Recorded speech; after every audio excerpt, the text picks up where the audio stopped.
Welcome back to the recruitment aversion. Enjoy this week's episode. So this week we're joined again by Matthew Arrowsmith, and we'll be discussing recruitment, start of your career. So before we get into it, Matthew, tell us a little bit about yourself, how long you've been in recruitment, what your background is. Yeah, thank you for having me on again. I'm Matthew Arrowsmith. I'm currently working for Hunter Bond. We're a specialist fintech headhunter. Look, I've been in recruitment for over 10 years, or coming up to 10 years now.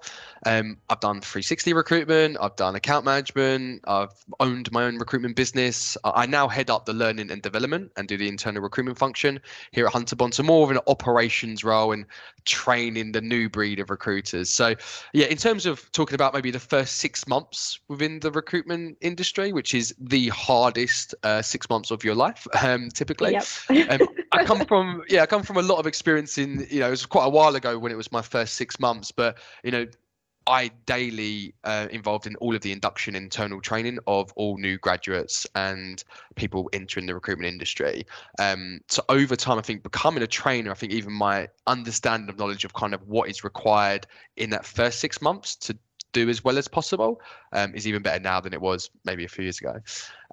So in a good position. So I know you guys, you're probably a little bit fresher than I am. How was your sort of first sort of 6 months in recruitment? What did you sort of learn from that? Well, I've literally just a couple of weeks ago hit my first 6 months, so I'm really the right person to be having this conversation. So I mean, mine was full of ups and downs for sure. I think, I actually came into a completely cold desk. So I joined a company that were, they were specializing in engineering and building products recruitment. So I came in as the first person on the commercial side of things. Right, so for me, obviously that's a big challenge anyway, completely fresh out of uni, coming into recruitment for the first time and building up the commercial division really from scratch. And so I was brought in to sort of specialize in marketing and recruitment. I do a couple of other bits and bobs, but for me it was that challenge of the first few months, really it just being a grind, registering candidates, reaching out to clients, trying to introduce ourselves like, hey, you may know us as this, we're now got some commercial stuff going on, how can we help? So for me it was the first maybe 3 to 4 months was a lot of the grind. And then maybe 4 months onwards was when I started to see the fruits of my labor from, building up from that cold desk. So, it was tough, not seeing any like quick wins or anything like that. But, I was sort of prepared for that. The MD, when I came in, he said, it's not going to be easy. Like, it's really not. So I went in with that expectation, which I think helped me to manage it. But obviously later on in the episode, we can get more into sort of ways of managing the ups and downs and the emotions. But Hannah, what about you? Obviously you've been in recruitment for just over a year, so how did you find the first 6 months? Hopefully.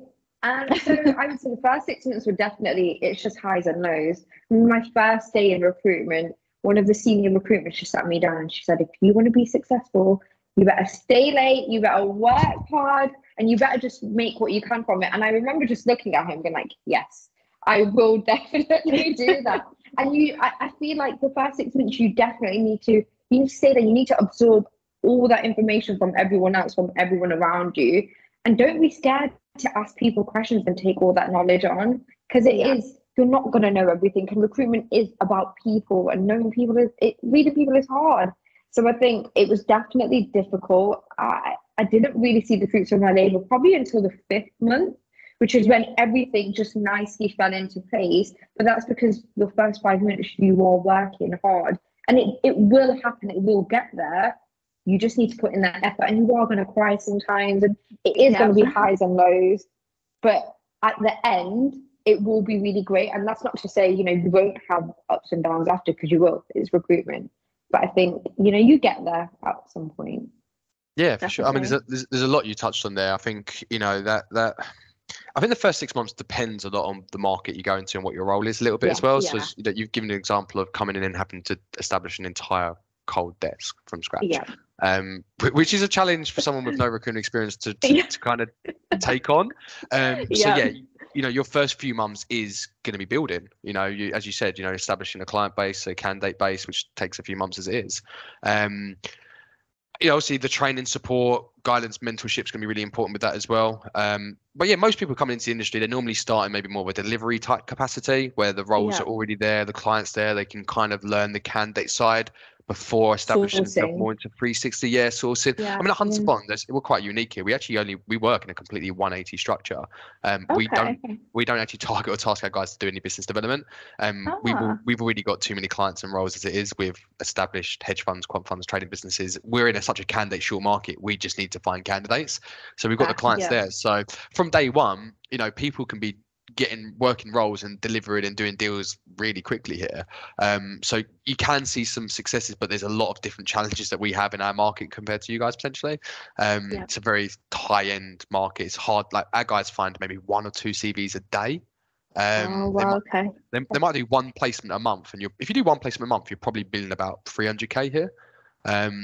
So it's harder to do deals, but the deal sizes are bigger in a way. But the key point you both stressed there is that you don't necessarily see the rewards or the hard work you've put in. You don't really get that out for the first few months, right? No. And that happens to most people. And recruitment is long hours. I mean, I've said in previous videos that, look, recruitment's not laborious. We're not on construction sites picking up blocks of cement. The reason we can get paid so much for what we do here is that not everyone wants to do this job. It's not a particularly good work-life balance. It's long hours. Like your manager's spot on. Like I think you want to impress as early as possible. So first in, last out kind of mentality. That's how I remember that my ethos in any new job I ever joined was just impress as early as possible. And if you can't do that by results, how can you do that? It's through work ethic. It's through being the hungriest, the most driven there. Absolutely. And look, even if you don't do a deal in your first 6 months, if you show your management or a recruitment business that you've got the drive, the hunger, the ambition, you're learning, you're picking things up. We know we can get unlucky in recruitment. You can get close to doing deals. You will always be kept on in a business if you show you've got the drive and ambition and hunger. And if you just need to have faith in the process. But the problem is, how do you do 12 to 14-hour days sometimes and come in the next day when you just didn't get any results? And be refreshed, And you just keep doing it. You come in, you might, again, where we don't get many CVs, 12-hour day, don't find a single CV. Come in next day, don't find a single CV. How can you stay motivated? Demoralizing, right? Demoralizing, you're all bright-eyed and you've got that new buzz, new job and environment. If you're a grad, you're like, this is my first real job in an office, and it's like, oh, it's all good. 2 months in, when you get, and I think as well, like especially if you're a high-performing grad or a bright person, ambitious, driven, you have high expectations of yourself a lot of the time, and you probably want to succeed in everything you do. And then the minute you're in an environment where you're just not seeing the rewards and people doing well around you, how do you keep going? And that's the skill. They say you have to be resilient in recruitment, and people go, oh yeah, I could take no's and calling people and get. That's not resilience that we mean. I think the resilience is, how do you keep persevering when you finally do that placement, you do that deal after 4 months of trying, you're like, yes, I finally did it, and then the day before they're meant to start, they don't turn up, or they tell you they've accepted something else. Or they get you after an offer. What do you do? And that's if I give any advice to anybody for their first 6 months, and anybody listening who's 3 months in, 4 months in, deals haven't happened, things have dropped out, have faith in the process. As long as you're doing the right things, you're following the right process, and I'll come on to this in a bit. You're following the right structure, the right process, you're doing your ABCs, you're the roadmap to doing deals, and you're just inputting large amounts of activity. You keep focused, you keep driven, you come in early, you stay late. You can't go wrong, really. It will eventually happen. You just got to keep doing the right things, keep learning, keep trying, because it will eventually fall on your plate. It's the people who give up that it doesn't work out for. It's the people that start treating recruitment like a basic salary job, and it's like, oh, well, screw it, I'm not doing deals anyway, so I'll come in at 9, I'll leave at 5, I'll get by, and I'll do the bare minimum to get by. You might as well go do a customer service job at that point, because it's not a nice job, is it? Exactly. I mean, I think recruitment's the type of job that you've got to find the gold mine. You're not just coming in to just do what you've got to do and go home. Like, you're coming in to you're coming in to work towards something. And I think for me, basically, good in recruitment, is it? Like, no, exactly. Exactly. I mean, we've got bills to pay, and we've got things we want to buy ourselves. Things I want to buy. Yeah. And in my head, I already know what my purchase is. And I think to a certain extent, you've got to be money hungry. You've got to think, I want to build this much, but you've also got to be the type of person who likes a challenge. For me, that feeling when you get a placement that was so hard, it's not necessarily like, woohoo, more money. It's, do you know what? I'm so glad I pulled that off, because I poured my heart and soul into that, and this feels so good. Like it just feels like that justification for all that hard work, but that doesn't always happen. And for me, it's about knowing that that will happen. And I remember my manager used to tell me over and over again, if you follow the processes, it will happen. You know, it might only happen 1 in every 5 times, but it will happen. And I think, you know, recruitment's tough, and you can't control, you know, what we're selling is people. We can't control that.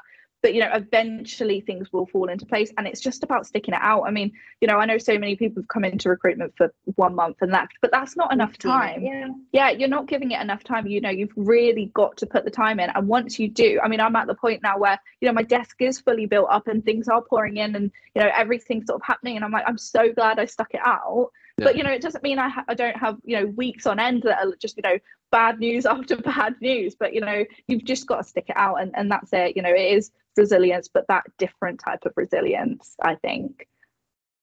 Yeah, for sure. And I think, you know, you said about the money hunger thing, right? And they'd say, yeah, you need to be really money driven in recruitment. And I think you don't necessarily need the money driven thing if you, as you say, like a challenge and you have expectations of yourself. The money driven thing is when, yes, you do the deal and you hit your targets. The money driven thing is when you're well above your target and you're smashing it, you're still coming in first, still staying late. You're putting extra time in the weekends because you just want more money, if anything.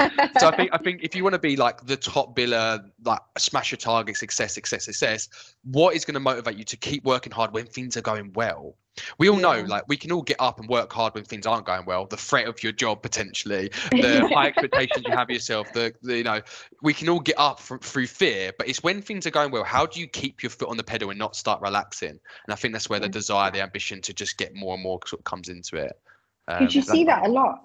You do see people that they hit their top and they know they're doing it, and then they take their foot off, and you just see it slowly start gliding away. Do you know what I say? I don't necessarily see like people hit the top. Is that when grads first get into recruitment, they haven't got any money, right? And so in their first year, they do really well, and then they get a bit of money, and then they just don't need money as much. Do you know what I mean? Yeah. Like before, there was a real need for it because they were living on beans on toast and then a crappy little like flat share or whatever. But now they've had a good year. They've 60, 80K in their first year, and they got everything they need. They got the computer and the holidays and stuff. It's just like I'm kind of happy to doss by, and they've probably got a bit of a pay rise and stuff. So you kind of want that. Like, I want more kind of mentality. The drive. Recruitment isn't about sailing. It's not about sailing by and just do it. That's not recruitment. You don't just want to be like, it's great, I'm hitting what I want to hit. It's about how much can you do, what can you do, and I do think it's about having a certain type of drive that other people might not have, because we do get rejected a lot and we do need to come back from it. So I think Yeah, and again, it comes down to the working hours and stuff like that as well. I think, we said it's not a labourer's job, but like not many people would do this job just because they don't have that drive. Like, most people are just happy to earn 30, 35, 40K and do a 9 to 5 and go home and have their spare time, enjoying the weekend, and they're perfectly happy with that life. And then there's other people who want more. Are they willing to sacrifice parts of their social life for the ability to earn more and have a better life? Yeah, most people aren't. Like, let's face it, 99% of people will take a better work-life balance for rather than extra money. Especially that's why in this market, you see it a lot. It's true.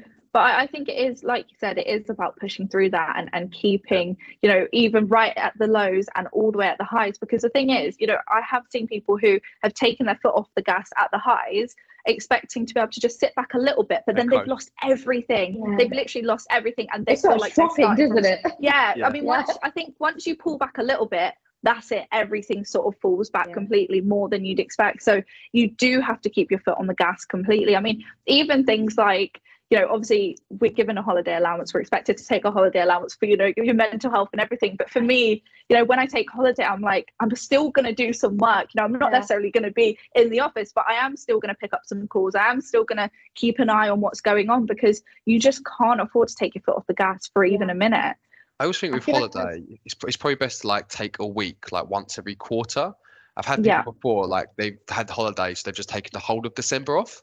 And that just kills your entire. If you just take a 3 week, try taking 2 weeks off without like filling your pipeline, doing that lower level, you'll just come back to absolutely nothing, and you've got to rebuild everything. So I always think not worth doing it. Yeah. And I don't think it makes sense, because as recruiters, we are always on, whether you like it or not, whether our friends like it or not, we are always on. I'm always ready to be like, hold on, explaining it to your partner, like, I have to take this call, listen, you guys, we are always on. You have to deal with it, and you have to have that passion, though, because if you don't enjoy your job, you're not gonna do it. The guys here, we'll go for drinks on a Friday and they're still just talking about recruitment.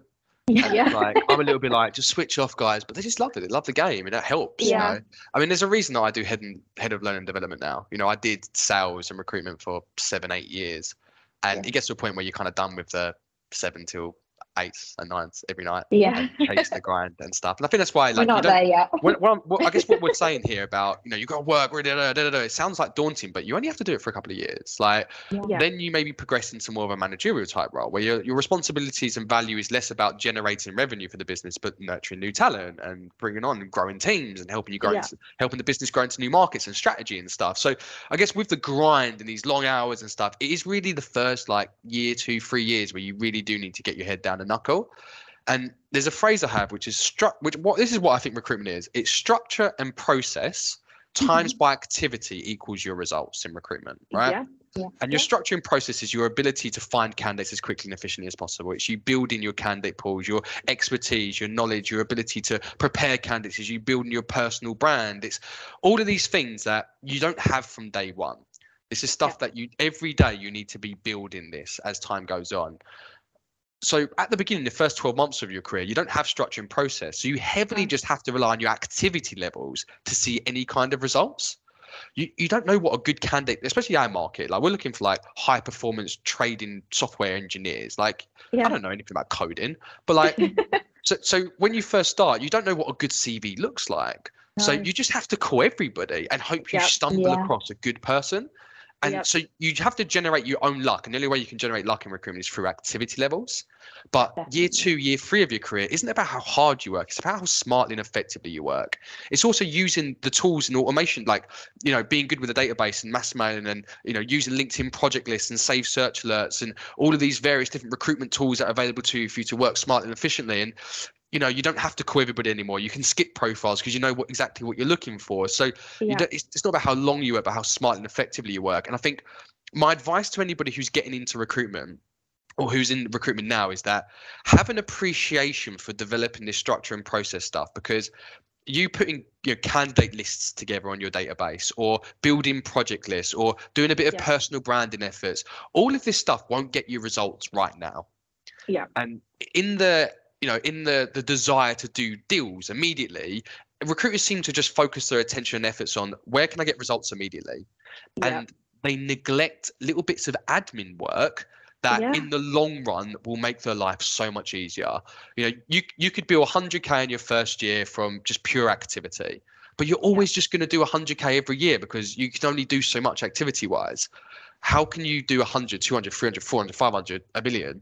And that's going to be for you building and working. But it just takes admin. I think people neglect that in the beginning of their career, not using the database correctly, not building 100% lists and stuff. 100%. I mean, that's definitely something I was going to touch on, how important admin is, because, sometimes, I'll be on a good call with a candidate and I'm so excited to get their CV sent across, but I need to remember, hold on, I need to put all the details, type up my notes, format their CV, do this, that, and the other, and things like that. It's so important to keep up on it, because at the time it's like, well, that's just little bits of admin, I'll do it later. But later never comes, because something else pops up and then a candidate calls you and they've just got out of an interview and you're all over the place. So for me, like, my biggest advice to people coming into recruitment, as newbies, is to-do lists, loads of to-do lists. And loads of to-do lists. I mean, me and Hannah were saying earlier that, we'll get into bed at night and think, oh no, I forgot to do that thing. And you've just got to write everything down, because there's so much going on. It's so hard to keep on top of it all. I'd say to recruitment. Sorry, go. Sorry, I was going to say, I smash my head against the wall when it comes to day planning with these guys here. Like, everyone's so like, oh, I know what I'm doing with my day. It's just like, just giving yourself a structure, a plan, a to-do list. You set yourself daily targets. You just miss out on, you can potentially miss out on so much.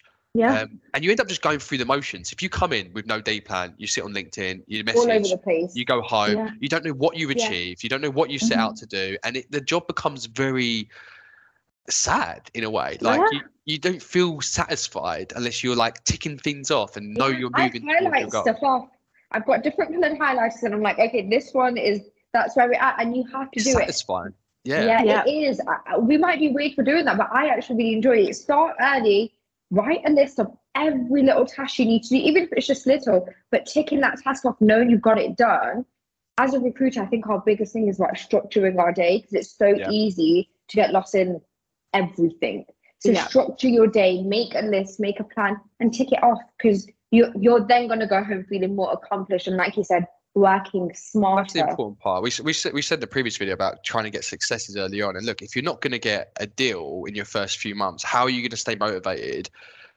By going home satisfied in a hard day's work. Yeah. And look, if you send 1,000 messages on LinkedIn today, I say today's work equals next month's deal. Yeah. Right? If you do really hard day's work, I send 1,000 messages to people on LinkedIn. The next day, a few of them come back to me. The next day, I have phone calls with them. The next day, I then send their CV.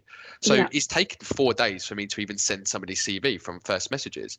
I then need to get them 3, 4, 5-stage interview processes to offers.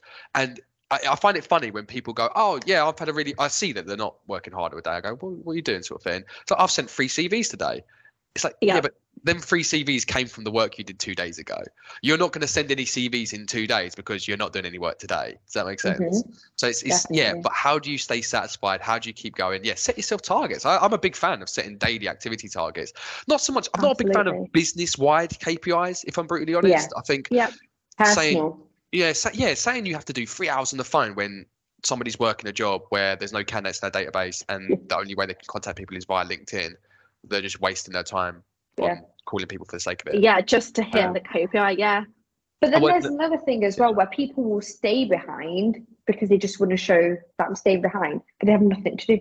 Absolutely nothing. KPIs breed bad practice. I think we're a big, like on the bottom, we're a big emphasis on, look, revenue is king.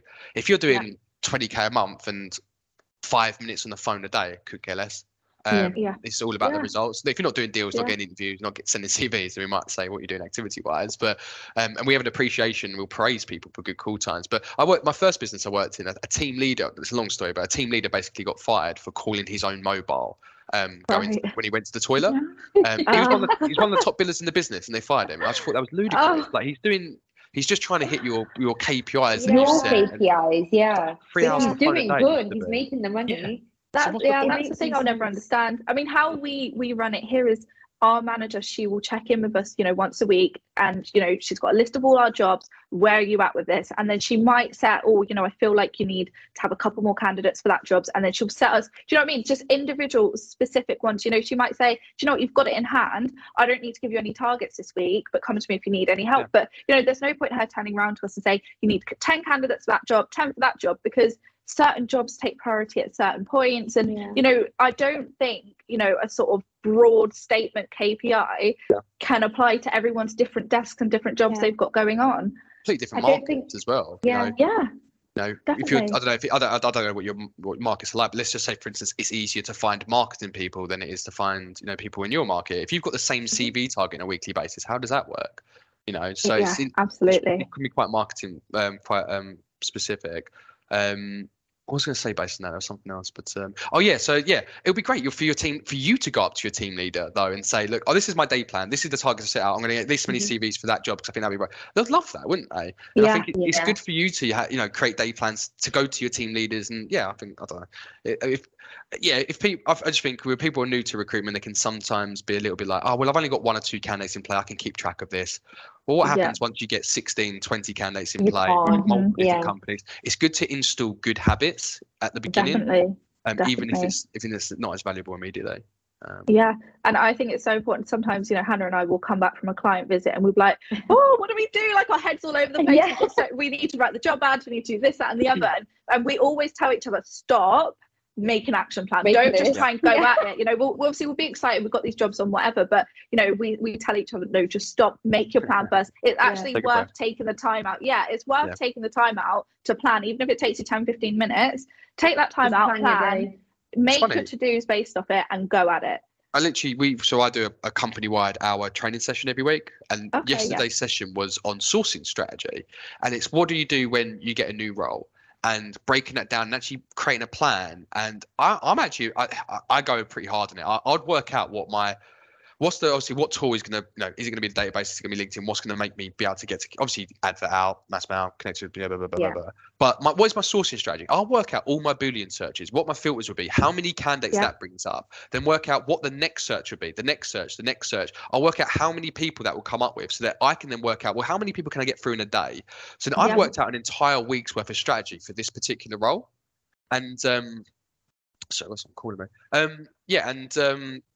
I've completely forgot what to say now. And I think just having that plan and structure is just helps you, so especially when you work in roles that imagine, when you work a role for like 2 or 3 weeks, and you're like, I don't know what I've searched, what I haven't searched, where I've been, what I'm looking for. But if you can look at a flow chart of what your plan was and what your search is going to be and what you wanted to try and get out of it, then you can feel a lot more comfortable. Definitely and know that when you come to the end of it, you've turned over every stone, so you know that you've looked at every avenue, because if you're not keeping track of it, it's like, oh, have I sourced on LinkedIn for that job yet or not? And then you go and you think, oh, actually no, I remember speaking to that candidate, and it's just, it gets messy, it gets confusing. Have you ever had it where your team leader, where you're like, oh, I've sourced for this job, I've looked everywhere, and your team leader just doesn't believe you? You need to come with evidence. Like if you say I've worked this job. I think I have. Yeah, well, you wouldn't know, would you? You're just like, I've searched everywhere. There's no one. You've checked the entire market for marketing experts. Is that right? Yeah, you found every marketing person available. Sure. But if you never say that. Yeah, exactly. But if you can go with evidence and say, look, I've worked this role for a week. I've identified this. I've done this searches. I've looked through this many people. I've identified this many people. I've sent this many CVs. Do you think I'm in a position to maybe move on to a new role? Or I feel like I'm in a position to move on to a new role. Just a bit of evidence helps you and your team leader. It goes a long way sometimes. And they won't mind that, though. They will understand if you give them that evidence and they're going, well, there's nothing else you can do then. You know yourself you've done everything. You've got the evidence. Your team leader knows, well, then you just have to move on. Even better than that, not even better than that, on top of that, in 6 months' time, because you've been doing this quite regularly, your team leader is just going to leave you to it.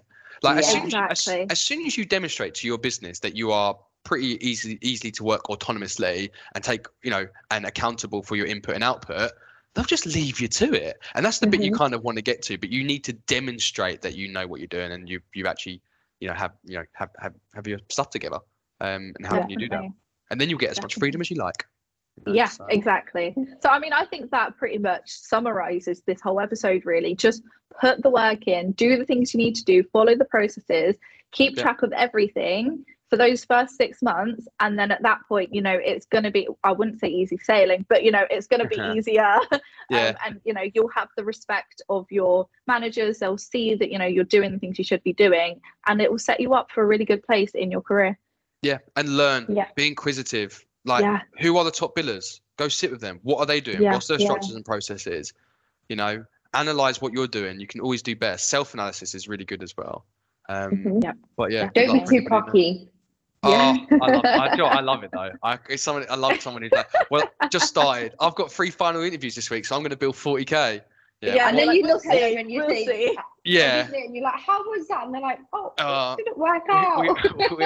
We had a new guy. He I don't think he left shortly. Didn't last, but I think he was here for like 2 weeks, and he got on a new job, and he's like, I've got 3 placements coming next week. Not even sent a CV yet, and we were just like, all right, see that soon. You have recruitment experience as well, to be fair. It's a good one. But no, great. Well, best of luck to everyone, and keep going. That's what I say. Keep pushing. Just keep pushing. Definitely. And you've got it. It will come. Cool. Thank you much. Thank you for listening to this week's episode of the Recruitment Version. Next week we'll be joined by Matthew Arrowsmith from Hunter Bond again for our final episode in the series, where we'll be discussing what to look out for when joining a new recruitment company.